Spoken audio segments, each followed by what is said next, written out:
e as tarifas. O mundo reage às tarifas de Trump. Mercados em baixa e China retalha. Estou citando consistentemente a coletiva de imprensa que a gente cobriu agora há pouco, porque, claro, foi aberta a perguntas de repórteres e também houve perguntas sobre as tarifas. Mas eu passo com vocês na sequência pela nossa apuração. E vocês vão ver aqui, a gente tem uma imagem dos mercados. Uma moça está então na frente de uma série de telas de computador. Ela vê gráficos e mais gráficos. Esse é o cotidiano de muita gente que trabalha com a flutuação desses gráficos e a flutuação do mercado das bolsas de valores. No domingo, quando as primeiras bolsas asiáticas começavam os trabalhos, um sentimento predominava. E para quem estava na frente dessas telas, os gráficos não tinham sinais muito positivos. O pessimismo era o que predominava. Segundo especulações, seriam as tarifas implementadas pelo governo americano o responsável.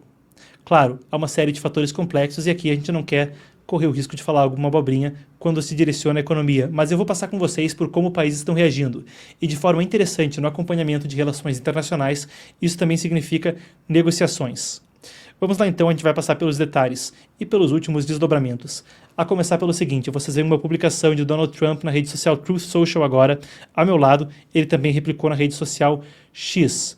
Depois de relatos falsos de uma possível pausa de 90 dias na cobrança de tarifas, ele declarou no X o seguinte, e eram falsos, tá, para quem ainda está acompanhando as notícias.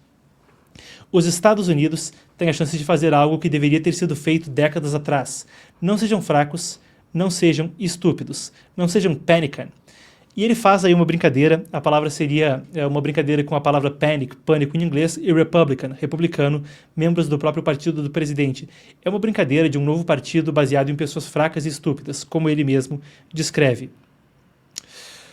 Seja forte, corajoso e paciente, e a grandeza será o resultado.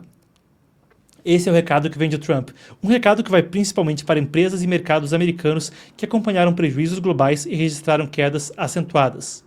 As informações da Casa Branca, entretanto, são de que cada vez mais países têm procurado o governo para negociar as tarifas, enquanto alguns já decidiram zerar as tarifas existentes.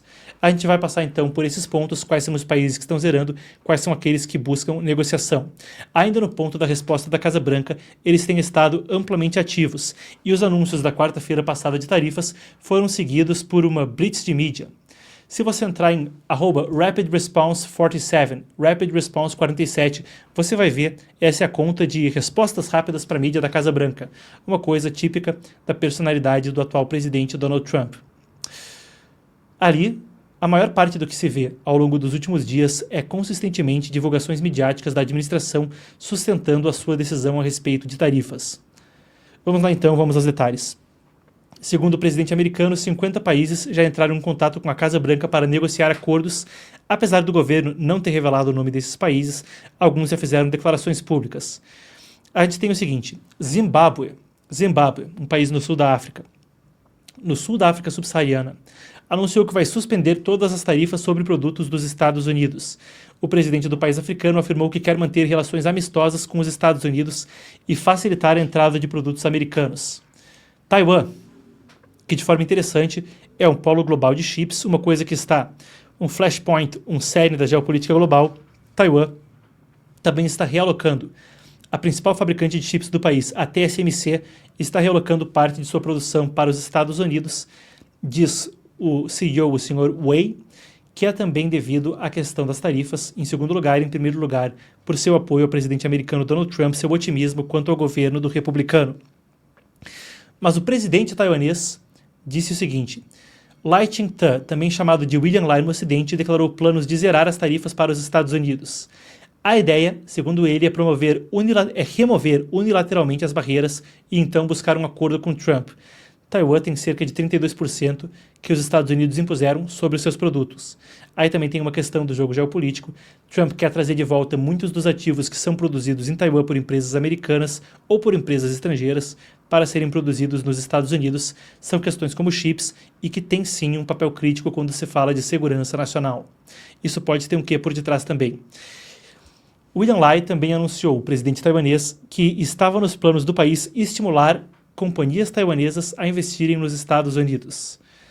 Na União Europeia, é um dos principais pontos de tensão. A União Europeia ofereceu um acordo de tarifa zero entre o bloco e os Estados Unidos. A presidente da comissão, vocês veem ela na tela, Ursula von der Leyen, propôs zerar as tarifas para bens industriais em ambos os lados. Vamos ler a declaração dela, então, o que ela disse a repórteres hoje mesmo, na segunda-feira. Estamos prontos para negociar com os Estados Unidos. De fato, oferecemos tarifa 0 para bens industriais, como fizemos com sucesso com muitos outros parceiros, disse ela, que é presidente da Comissão Europeia. A Comissão Europeia é o órgão executivo de toda a União Europeia. Tem o Parlamento Europeu, que é o legislativo. A Comissão é o que faz o trabalho do executivo. Se o Parlamento Europeu é esse trabalho de Congresso, a Comissão faz o trabalho que faria a presidência do bloco. Ela seria o equivalente à chefe do executivo, a presidente da Comissão Europeia, presidente da União Europeia. Segundo ela, é porque a Europa está sempre pronta para um bom negócio, mas disse que está preparada para responder através de contramedidas. A gente resgata o que Trump falou ainda hoje mais cedo. Ele disse então que a questão não é só as tarifas, a questão são as barreiras não comerciais que embaraçam a entrada de produtos americanos no mercado. México, ainda, a presidente Claudia Sheinbaum disse que, e o México é um dos principais parceiros comerciais dos Estados Unidos, ela disse que gostaria de evitar a imposição de tarifas recíprocas, mas disse não descartar retaliação, mas preferir conversas. Japão, e Trump disse que está para se reunir com ele, tá? Shigeru Ishiba, o premier, pediu que o presidente Donald Trump reconsidere as tarifas. De acordo com o resumo de uma conversa telefônica entre eles conversaram por telefone hoje, então, e Ishiba expressou fortes preocupações sobre os planos. Ainda tem a questão de petróleo, tá? O petróleo, vocês veem aí as máquinas de perfuração de petróleo, as tarifas também impactam, melhor dizendo, o petróleo foi o menor nível desde 2021, depois que a OPEP+, a Organização dos Países Exportadores de Petróleo, autorizou seus membros a triplicar a produção. A expectativa é que a demanda por petróleo diminua e gere um impacto ainda maior no preço do barril. Agora, a gente fez um giro e cobriu as reações de diferentes países. Como a gente disse, essas foram declarações públicas. O presidente americano Donald Trump diz que mais de 50 países já entraram em contato para negociar. A gente não tem como verificar independentemente se 50 países foram de fato. Aqui foram algumas das declarações públicas de algumas das principais potências do planeta. Agora, a questão-chave. Aquela que foi alvo da guerra comercial no primeiro mandato de Trump, a China. Esse é um quadro especial que se desenha entre China e Estados Unidos. Veja só, a gente tem aí a imagem de Donald Trump andando lado a lado com Xi Jinping, mas eles parecem não estar caminhando tão juntos no compasso das tarifas. Quer dizer, depende de como se interprete. Se você está falando de um tarifar o outro, então parecem estar se encaminhando. Quando o regime chinês anunciou tarifas retaliatórias de 34%, e outras medidas comerciais em resposta a Donald Trump, foi um desafio ao que Trump já havia advertido a China. Nas palavras de Trump anteriormente, eu resgato aqui nas minhas notas, será imediatamente recebido com tarifas novas e substancialmente mais altas, além das inicialmente definidas.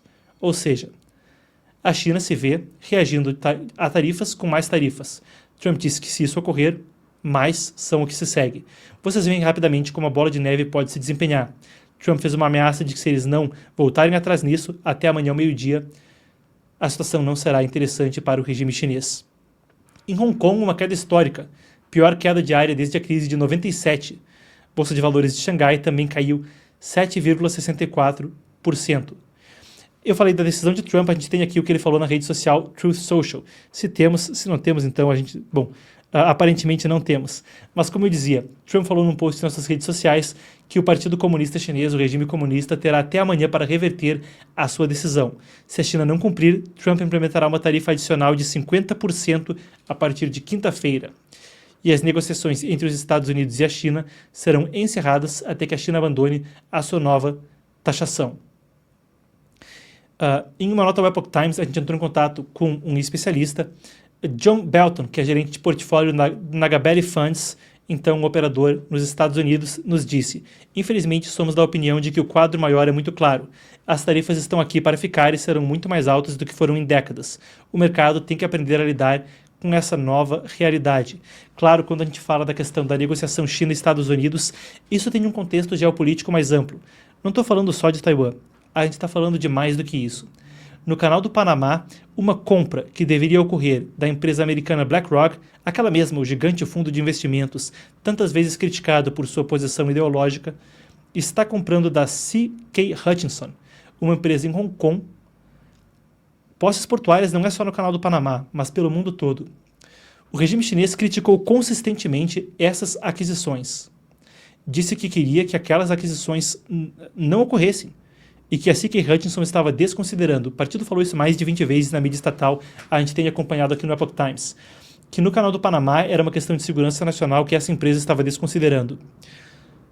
Quando o tratado estava para acontecer, isso foi no dia 2 de abril, foi tudo travado. O motivo, reguladores chineses estavam segurando a negociação para uma revisão se ela estava de acordo com a legalidade. Claro que as críticas são muito óbvias, de que o regime chinês estava fazendo aquilo por um interesse geopolítico e que não havia nenhum motivo comercial legítimo para impedir a transferência dos ativos no Canal do Panamá dessa empresa de Hong Kong para os Estados Unidos. Agora, a guerra comercial ocorre precisamente em meio a esse contexto no Canal do Panamá e a gente fica de olho para ver o que acontece seguindo adiante.